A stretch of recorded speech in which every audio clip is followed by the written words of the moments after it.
It was a quiet Saturday morning, the kind that whispers peace before chaos strikes. The sky stretched out, cloudless and gentle, as sunlight filtered through the blinds of our neatly kept home in Willow Heights. The lawns outside were manicured to perfection. Garden flags flapped lazily. Children rode scooters on the sidewalks, their laughter echoing faintly through the neighborhood. Inside, I was making breakfast eggs for myself, oatmeal for Ethan. He had a sensitive stomach, and that day he had complained of tightness in his chest. At first, I assumed it was just anxiety. School had been stressful.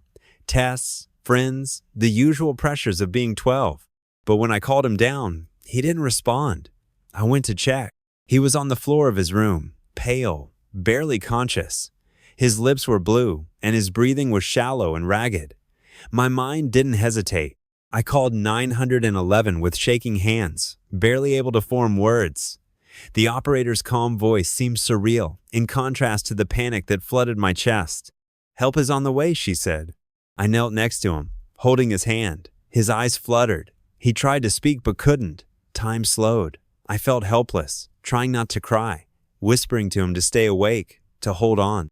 In those moments, you realize how powerless you truly are. All the planning, all the safety measures, all the love in the world means nothing if help doesn't come soon enough. 6 minutes later, I heard the faint sound of sirens. Relief washed over me. The ambulance was here, but it never arrived. 5 minutes passed, then 10. The sirens had stopped. I stood at the end of the driveway, scanning the empty street, bewildered. That's when I heard it from down at the gated entrance of our neighborhood. Voices, raised voices, arguing. Our community, like many affluent suburbs, was controlled by a homeowners association, gated, monitored, structured within an inch of its life.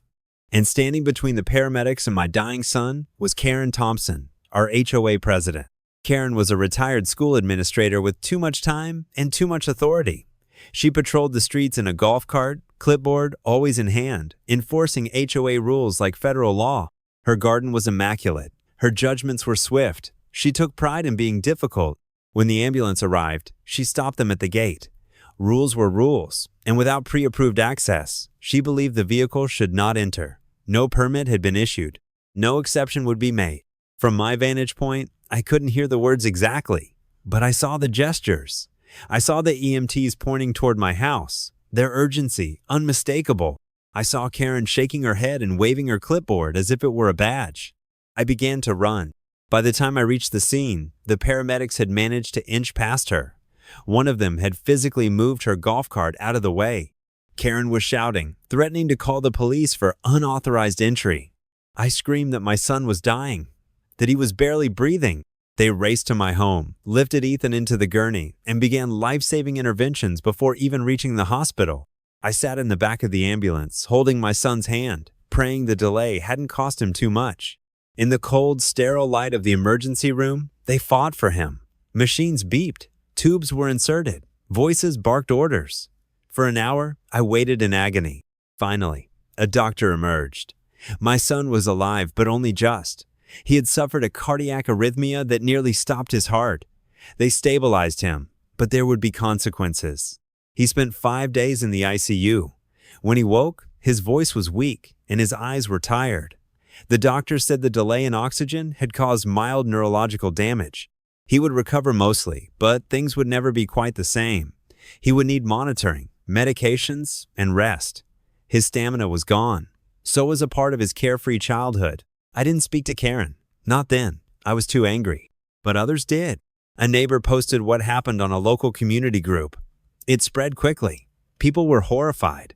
Local news stations picked up the story. The HOA scrambled to control the damage, releasing a lukewarm statement about miscommunication and policy enforcement. Karen remained unrepentant. She claimed she didn't know it was an emergency, that she was just doing her job, that letting vehicles through without authorization could open the floodgates. The outrage intensified. Protesters gathered at the community entrance. Media vans parked outside. The HOA was forced to remove her from her position, but the damage had already been done. I filed a formal complaint and began working with a lawyer, not just for myself, but for others. I discovered stories, many of them about emergency vehicles being delayed by overzealous HOA boards around the country.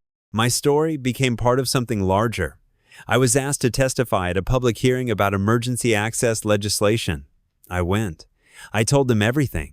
I described my son's stillness, the color of his skin, the sound of the sirens, the horrifying realization that help had arrived but was being blocked by bureaucracy and ego. I told them what it felt like to be powerless while someone played gatekeeper with your child's life. A bill was proposed to require all gated communities to provide immediate, unimpeded access to emergency responders. It passed. Months later, Ethan returned home. He couldn't go back to school right away. His days were slower now. We took walks together. Quiet ones. He would squeeze my hand and ask if Karen still lived here. I told him yes, but not for long. She sold her house 3 months after the incident. The neighborhood was tired of her. Her reputation followed her wherever she went. But it was too late for apologies. There's a bench at the park near our home now, dedicated to emergency workers. A small plaque beneath it reads, "Every second counts." Sometimes I sit there and watch Ethan ride his bike slowly, methodically, as if testing the limits of his new reality. And I think about that morning, the silence after the sirens, the clipboard, the delay. She didn't know my son was in critical condition, but she should have. And now, so does the rest of the world.